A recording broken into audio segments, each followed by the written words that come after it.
We're on. Good afternoon. Hello. Hello. The You're not gonna believe what's happened to me. But last week, I'm not. I was shocked. You texted me. You texted me and you told me that you had a light bulb moment. And I want to hear what your light bulb moment is because I want to see how many lumens you have. Okay.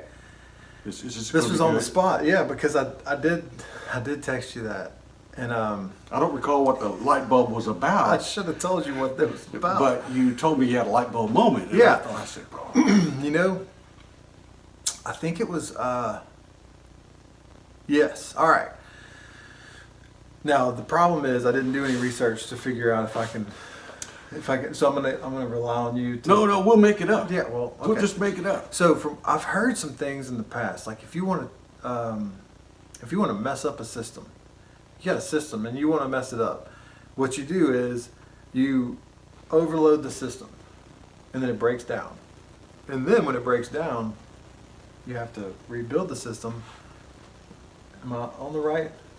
So if I was a person and I wanted to, You're talking about like a computer system or any system. yeah, okay, I'm gonna jump to a computer. You Okay. brought that up. All right. So if you've got your computer open, and I'm not an IT person, but I know this: if you got your windows open, multiple windows, and you're going back and forth from whatever website, shopping website, to your news website, to the weather website, or whatever, and you've got all these windows open, eventually that computer will start to run slower. When you fill up your RAM, Is it the RAM? Here's what we need an IT person. Because I'm not really sure if it's the memory or if it's the RAM that you're overloading the system. But the computer, what I heard was, it doesn't multitask. It does things so quickly that you feel like it's doing everything at the same time. But it has to go through all these little programs at one time. So when you overload it, it breaks it down and it can't function the way that it's supposed to. all right? So I understand your theory. Now on what? On What do we need to overload? Well, so my thought was, when you need to overload a system, from what I've heard, is that the mail-in ballot system, that was something that was a concern. Because it was going to be overloaded, because it was a system that's set up that works really well, I think, in some states, but maybe some states are new to it and they don't know how to do it. So maybe they have to get on, they have to work out the kinks, but they're doing it in a short period of time. But if I was somebody that wanted to break down that system a little bit, I could overload it.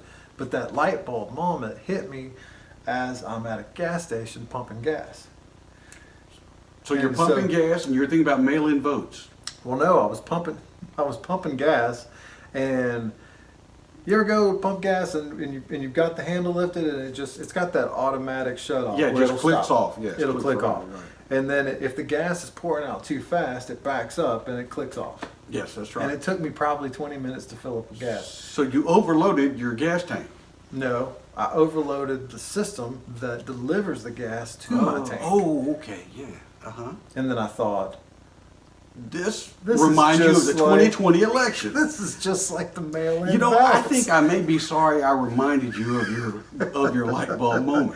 But I thought it was, I can I see thought where it was we more go. important than it really was. That's a neat diatribe we could go down.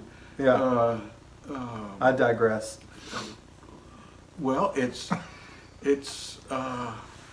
one of the things I've been concerned about in regards to the mail-in ballot is the actual verification of the individual that has turned a mail-in ballot back. Yeah, Is it that person actually? yeah. Are they dead?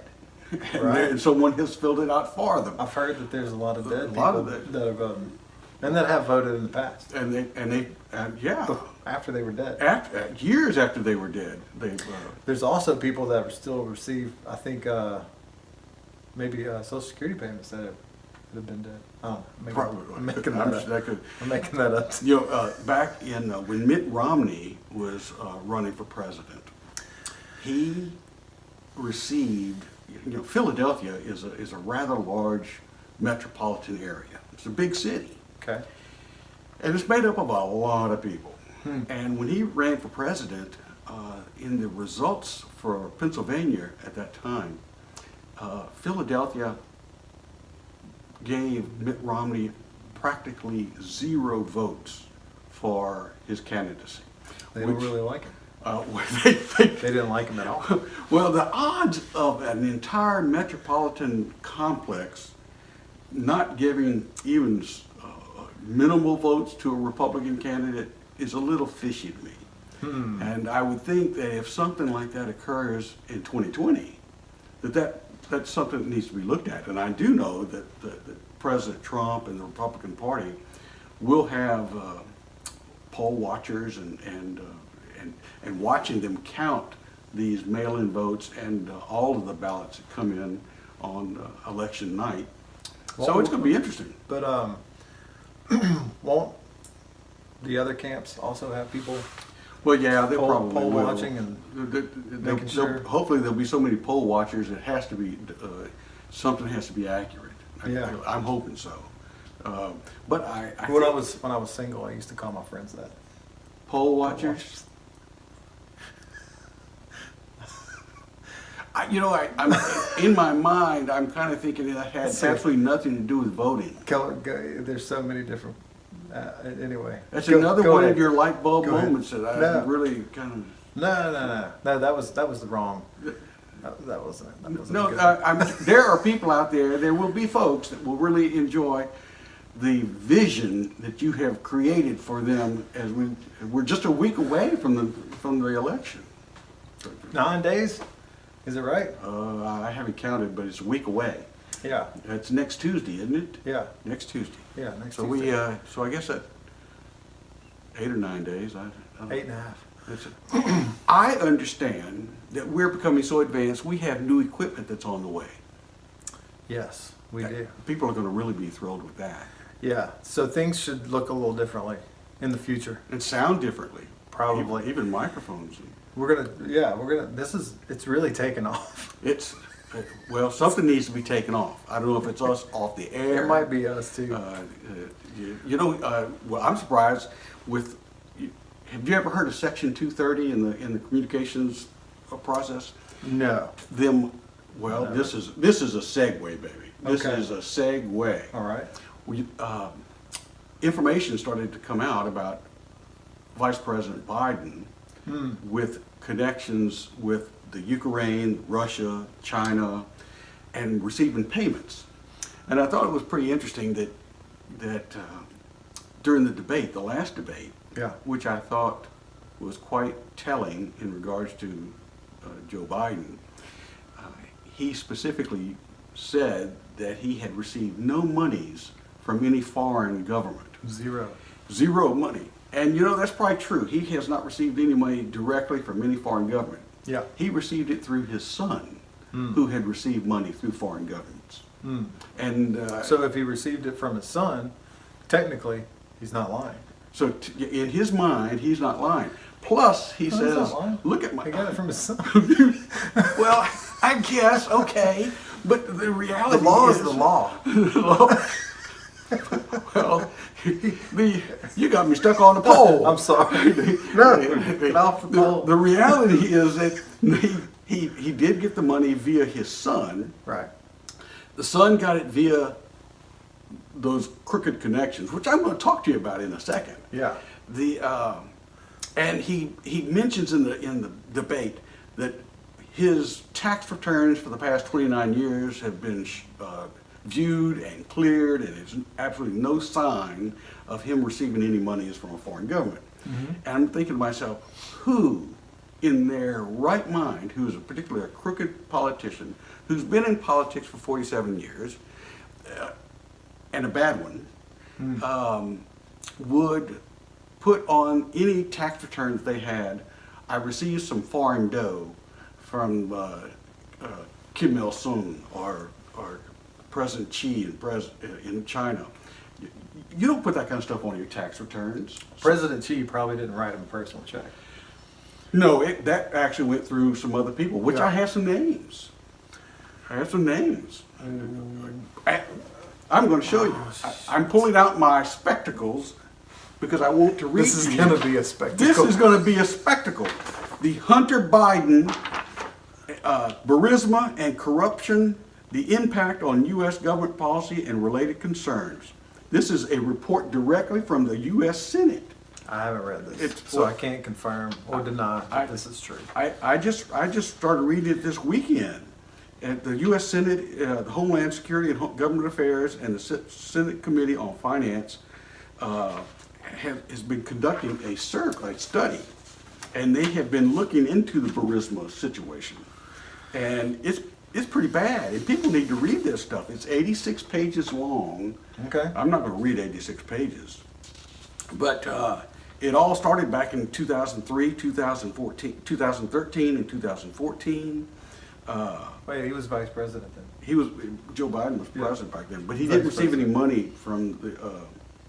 This is just when they started looking into it? It's just when they started looking into it. While he was vice president? No, they didn't. This is when things became active for Hunter and Oh. the vice president. For So example, if you're the vice president's son, people around probably have you under a magnifying glass. you would think, but Yeah. he might be so high on his dope that he didn't really recognize anything.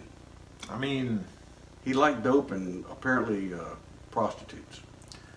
well, Well, okay, I'm now we gonna got back to cut your some- poll. Then. no, that was totally legal. Yeah, What's going yeah. on? Well, what you're thinking was legal. What Yeah. you, Well, what he was, I don't know what he was up to. well, well, listen to this. In 2013, 2014, the folks in the Ukraine were demanding closer ties to Western democracies.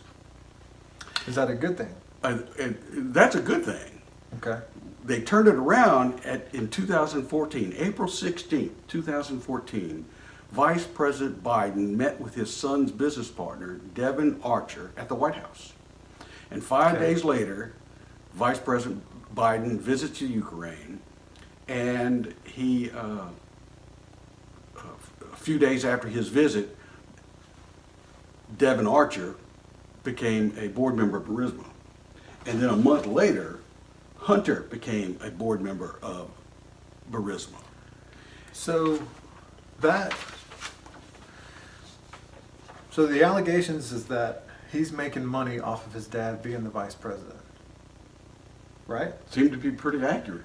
Well, did he admitted that in like a 60 Minutes interview, right? Well, he admits it to the point that he says that there was nothing wrong with him getting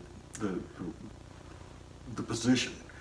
Right. But he had absolutely no experience in oil and gas, which Burisma was a petrochemical industry Right. company. So what does Burisma gain out of the vice president? Is it kind of like legitimizing him by showing up and being? They were it's supposedly an exceedingly corrupt company based on this report. Yeah. And they're looking for legitimacy and also expansion of their business because we do business with Hunter Biden, the vice president's son, and Yeah. it allows them to possibly get things that they wouldn't be able to get because they're just a corrupt company in Ukraine. Yeah, that's like me being able to market if I have a really influential client. Yeah. And then I can say like, oh, well, my client is so-and-so. Well, I know you So- use my name when you talk to folks out there. A lot. And I appreciate that. I mean, Let me just read a couple of things here, and you'll be surprised. Because I'm listening, but I'm trying to figure out. Like, You're trying to be independent. Well, yeah. Like, what's the big deal? Give me the skinny. Like, what's All right. his dad? Furthermore, I'm going to quote. Okay. Quote, and it's in bold in the report. Furthermore, the presence of Hunter Biden on the Burisma board was very awkward for all U.S. officials pushing an anti-corruption agenda in the Ukraine. The senior official Amos Hutchison raised concerns in 2015 with Vice President Biden, as well as Hunter, that Hunter's position was enabling the Russian disinformation efforts and risk determining U.S. policy in Ukraine. So they were pressing the government. I hear that word, disinformation, a lot. disinformation. It sounds communistic, doesn't it? Well, I hear it a lot these days. Farmers It's thrown around like well, M&Ms. it's like COVID. yeah. Former Secretary of State John Kerry had knowledge of Hunter Biden's role, but when he was asked about it in 2019, he said, "I don't know what you're talking about. I have no knowledge of that." But there's evidence contrary to that further in the report. Yeah. And there's just tons and tons of things. Over $4 million were paid by Burisma for Hunter Biden and Archer's board memberships. Hunter Biden and his family and Archer received millions of dollars from foreign nationals with questionable backgrounds. Hunter Biden received $3.5 million from Elena Baturina, the wife of former mayor of Moscow. Hunter Biden had business associations with Yi Jianming and Zhang Wendong and other Chinese nationals linked to the communist government and the People's Liberation Army. And these associations resulted in millions of dollars in cash flow. Hunter Biden opened a bank account with Kong Wendong to fund a $100,000 global spending spree with James Biden and Sarah Biden. It's his uncle. Ah. And I'm thinking, you know what? People need to know this kind of stuff. Let me put this in my office. That's a lot. That's a lot of money floating around. There's a lot of things going on there, and people don't. You know, the reason I got on this subject is I mentioned you heard about Section 230. Well, people started. What was it? The New York Post, which is the fourth largest newspaper in the United States. It's also, if it's not it's the oldest. If it's not the oldest, it's the next oldest newspaper in the country. Circulation. And they put the story out about what was going on with Hunter and Joe Biden and Burisma and Twitter and what's another social media besides Facebook. Yodel just squashed it. They squashed it, and they wouldn't let it get out because. Well, everybody else came out on the news and said that it was a Russian plant. It's a Russian hoax. Yeah. I don't believe the Senate would come up with an 86-page report. No, I think the guy Ratcliffe, is that his name? John Ratcliffe. That name's familiar. I might be making that up. Is he a news guy? No, he's the foreign intelligence. If I say it like I know it, I don't know. Anyway, It sounds good. The guy who would know came out and said that there's no evidence of Russian interference with the Hunter Biden story. But the problem was that he came out on Fox News and said that. So it kind of looks like, it kind of reinforces the idea that there's news organizations and then there's Fox News, and Fox News is always going to be the right side and everybody else is always going to be the left side. And so he could have just put a statement out that says there's no evidence of it, but he showed himself. I don't know. I understand what you're saying. Made it look kind of, but you know, I'm Well, stealing that idea. I heard somebody else say that. What I think is the But I problem is, and it gets back to this Section 230. Okay, I still don't know what that is. Oh, that just means that these social media entities are protected from being sued by everybody if they publish something on their website that it comes up to be not accurate. Yeah, That the company won't be sued because of that. because they're private. Because they're just supposedly giving the information out there. But it also allows them to not put it out there if they think it is a problem. Yeah. Now supposedly all this is internal, like it's not a right? Because it's just like the people that are Yeah, it's pushing the buttons, companies, the people putting the levers, is like, oh no, I don't want this to get out. It may be their algorithm in regards to how the particular words are used, and they see them in a sentence, and they say, Yeah. "Oh, we can't use that combo," so Yeah. they kick that out. Well, they didn't So do I'm any of gonna- that kicking out when. So I wonder if on our show on Are we going to be YouTube- kicked out? No, I'm gonna say in the comments, click here for $1 million. Well, see, now the problem with And that see is if we the get- company won't get sued, but you will be, Oh, because you're offering them $1 million. click here for the chance to win $1 million. that would not be right either. Click here Uh, to see. the best thing to do is don't ask. It would be better Okay. to tell them that we have one of your Power Pit T-shirts up in the attic. That we Click give here for a free T-shirt. For- I can do that. for. Do I have to say? But you have to say it's a that used one with used? the Power Pits. It's got to It's have. like the, you got to be fair to the folks. Yeah, but you always hear about the story about the band named Free Beer. So on the marquee they would put tonight free beer, and then everybody'd show up. I've never heard For of a band free Free Beer. beer. Was there a real band Free Beer? But that's a good idea. That's what I thought. You know, it was modern day clickbait. You might- when there was only a marquee. Wow. There's no such thing as clickbait back then. I never. But now, so my kids know that what clickbait is. It's like you click on something. I mean, I don't know. I've seen it. We need clickbait for ours. Right. Although we had a lot of views this past week. Yeah, we But did. I was very impressed. Our viewership is growing infinitesimally. It's how about Intestinally? well, some people after they watch it may think that. Oh, my. Intestinally growing. The reality is, getting back to 230, is when Yeah. when the Trump Russia collusion farce was going on for 3 years, Yeah. there was never any censorship of No. that. I've got some really smart people, or people that I believe are really smart. They really believe that Trump's got some Russian companies dealing in steel, and I have no idea. And that's the thing, when they start talking about it, they're talking about it so vehemently. Vehemently? Oh, that's a good word. Yeah. That I have to say, okay. I mean, because I don't know. And you can't really trust looking something up on Google, because I don't. anything will be, it could be slanted unless you, I would have to think that he is so exposed that if anything like that was true, it would have surfaced so long ago. Right.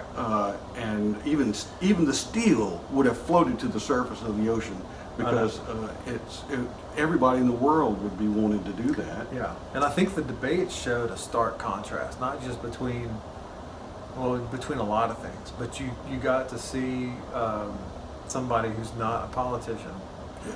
not a typical politician. Then you got to see him right next to a typical A politician. typical politician. Yeah, and I like that he called him on it, because he gave this answer, but it wasn't an answer. What It's like he doesn't answer the question, but he looks into the camera and he talks to you, kids sitting around the kitchen table, and you're gonna have the empty chair sitting across from you, and that's just, to me, that seems like he's playing on fear and anxiety, which are real things, but they're also really easy to coerce people whenever you use those tactics. You're exactly right. I felt the same way Yeah. when I saw him.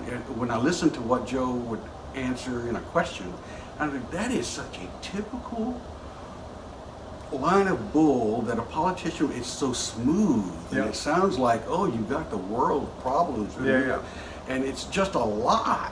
No, on And the whole thing is a lie. the other side was Trump was really good at saying something, but it being. I have somebody that showed me, they downloaded this app where they can go in and it'll tell you it's like a truth detector. It'll tell you whether or not a statement is completely true, half true, or completely false. And so she was telling, we were talking about the debate, and she showed me, she was like, well, I mean, there were some things that she was saying, there were some things that Trump said that she wished would have been true, but you could see that it was only half true. Because you can say something that's true, but you're just saying half of it, and then because everything is so much more complicated than just a simple question and answer. That's true. That's true. That's completely true. That is. That's not half true. Wow. That is. You got me where I need to take a nap. Well, I'm very cerebral today. You've been reading the past week, haven't you? I have. It shows. So here's the thing. Here's my plan. I'm reading up on Karl Marx, because that name has been thrown around a lot. Okay, as long as you're not leaning that way, you're just trying to. No. I think that it's good to to be educated. I really do. As much as it sounds like I'm not educating myself. No, you are. I think it is. So I think you should read things and you should see things through their progression. And so I've not heard a lot of good things about Karl Marx, although Rightfully so, too. yeah, I've heard a lot of. I heard a lot of his things kind of align with some of the things that I'm seeing now, where it's you're able to take the world and view it in black and white, although there's so much gray, and you can actually create policy that has a negative effect on everybody by the way that you view things. So anyway.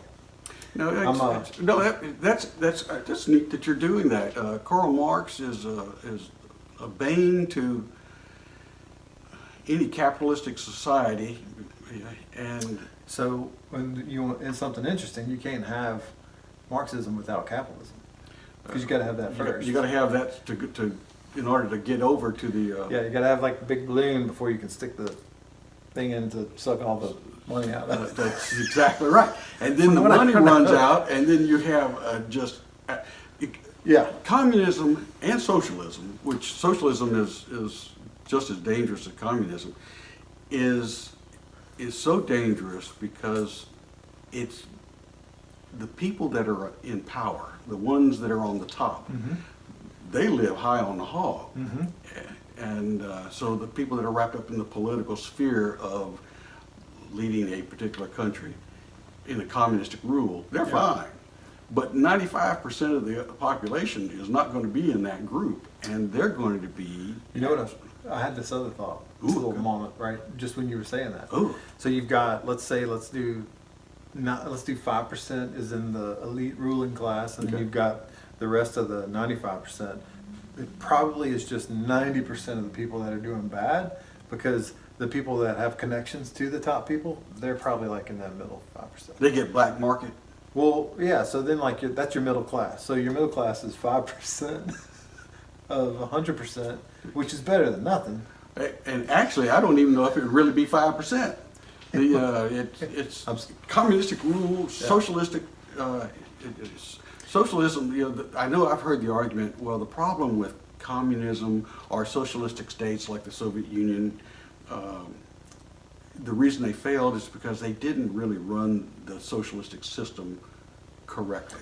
Yeah, I know I've heard that. And It just hasn't been done right. Just hadn't been done right. Right. Well, as long as there are human beings, there is no system that will ever be run right. It's just not possible.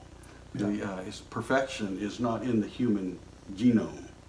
And we try and we work, and you let people get away with communism, or start off with socialism, then it goes right into communism. It's going to lose. So Marxism isn't really an ism. It's just he was just one of the ones who spurred along communism, and he was the author socialism. of. He was the author of communism and socialism. And I've heard some things, and this is why I want to read up on it, because I don't know, but I've heard that he was the ultimate in an angry, affluent person with daddy issues. Yeah. Hated his dad, but Had he was bad family. extremely wealthy. His family was really wealthy. And if you look at his photographs, the man needed a stylist and a shave. That was the style then, right? Because is that around the same time as Rasputin? I know. Well, no. Rasputin was in the early 1900s. Oh, okay. Marx was after Marx was before that. He was in the 1800s. Oh, okay, yeah. Is that right? That wasn't he kicked out of Russia for a while? Who? Marx. I don't know if he ever got to Russia. I thought he was in England and in Europe. I'm going to read up. Next week I'll have some... Yeah, I'm not sure he made it to Russia. I don't know. I think they just, Lenin and his group read up on what I said. That's the way we're going to... Oh, okay. I like got that. you. Because because supposedly he didn't like the way that his father, I guess, owned businesses, and they had horrible labor Employee laws, problems. I mean, I'm You sure. can get away So- with murder. Yeah, literally. So you could. So I guess there's a time and place for where that was, that was like, it was a revolutionary thought, although things aren't nearly as bad. But there was another story that I heard that all of his friends would make fun of him because he couldn't capitalize. We're almost out of You time. read your joke book this week, didn't you? We started off with a poll, and now we're ending up with capitalization. The poll was on the fly. Well, literally, on the literally it was. But before we close, we ought to at least mention the fact that today the Senate is voting on Amy Coney Barrett for Supreme Court Justice, Yeah, and that's a good thing. which it's pretty cut down the middle, right? Long party Well, lines, like Democrats aren't even participating. It's party lines. That I'm thinking there's got to be one or two Democrats that are going to vote for Amy Coney Barrett because they, from a political standpoint, in the states that they're in, they need to show that we're independent group. So we're in Louisiana. We're a red state. Yes, We have a Democratic governor. yes. You don't really hear much of him. He doesn't really say a whole lot. John Bell is. He doesn't seem like he's hard left, unless he is behind closed doors. I don't think he voices it as hard left, but I think everything about him is left. Huh. And he just doesn't, as governor, he doesn't really speak about it too much. But he supports leftist Democratic candidates, and I would imagine he's probably not that supportive of Amy Coney Barrett just because of the fact that it's Donald Trump did the nomination. Yeah. The senator, Like guilt by association. He doesn't want to. yeah, what's the senator in On both sides, Alaska? really. Murkowski. She's a Republican. She's a Republican in name only. They call those rhinos. And she announced that she is in favor of Amy Coney Barrett. But the senator in Maine, who is running for re-election this year, next week, and is in a very, very, very tight spot. She's actually been losing on some of the polls. And I've forgotten her name as I'm trying to talk about this, but she announced that she is not going to vote for Amy Coney Barrett. So I thought, well, there's another She's rhino. in a blue state. Maine has been kind of a purple state. Okay. It depends on which way the wind's blowing, but apparently she's going to, I bet she loses. So they'll lose that Republican seat in Maine. But with her, she really hasn't been a you can count on Republican ever. And so that'll be sad that that's going to end up the way it is. So I would think that there'll be maybe a Democrat or two that will vote for her. They'll have to go across the grain. They'll be able to get away with it because the Senate leadership will recognize that, well, if we want to keep you as a senator, we recognize you're going to have to vote for this person. And that way at least we keep the Democratic seat. And of course, the latest thing they're talking about is not so much about packing the court, but Joe Biden announced that he's in favor of term limits, so on the court, so that they and he mentioned, or what I saw was they were an 18-year judicial term, and Is that a bad idea? I think so, because then you're getting back into politics in the judicial court. Yeah. Because every 18 years you're going to get 18 years you're going to have. You're like, oh, this person's going to be. It makes that political fireball. Makes it right up- now, right. it's just whenever Whenever someone passes. someone passes, or if they have the decency to retire and say, look, I'm just too old, I need to get out of the way. Yeah. But it seems like you can play golf forever. You could probably be a judge forever. No, look at, who's the one that just died? Ginsburg. Yeah. She should have retired a few years ago. She wasn't, You think she was off her game? I think she was off her game pretty Oh, much yeah. when she started. But that's politically speaking. But the reality is, That's why you're not a judge. that's why I am not a judge. I do not play a lawyer at anywhere. You judge all the time. You're just not a judge. I'm a very judgmental person, Not-a-judge. I try to be better. I work on it. That's But, good. That's what we do. But I'm human. I'm frail. Every morning you get a new day to be a better you. Yeah, and I try to wake up later each day. So hopefully it'll pass. Got less time. Less time to mess up. Oh, So it's kind of good. Well, I guess, are we running out of time? I think so. We got to keep these short if we're going to keep I think people's we have. attention. If everyone would go to, look it up on Google, the Hunter Biden, Burisma, and Corruption, the Impact on U.S. Government Policy and Related Concerns, U.S. Senate Committee on Homeland Security. That's print. You can get that anywhere. I just printed it up off my computer. It's a PDF file, Okay. and Public document. it's 86 pages Is that what long. PDF stands? I have no Public idea. document I just file. I know I have difficulty saving a PDF. No, I can save a PDF file. I just never can find the file once I've got it Oh, saved. you got to save too. You don't have to save this. Yeah, just Which print I it. did. I just printed out those Yeah. some pages that I thought were Sounds meaningful. like they got some explaining to do. They have. They got some explaining. Uh, You got Desi, some that's explaining true. to do. Desi, you sure are right. I'm not trying to cultural appropriate either. Just throwing it out there. I think you did good. I hope y'all have a beautiful week. See y'all. Bye.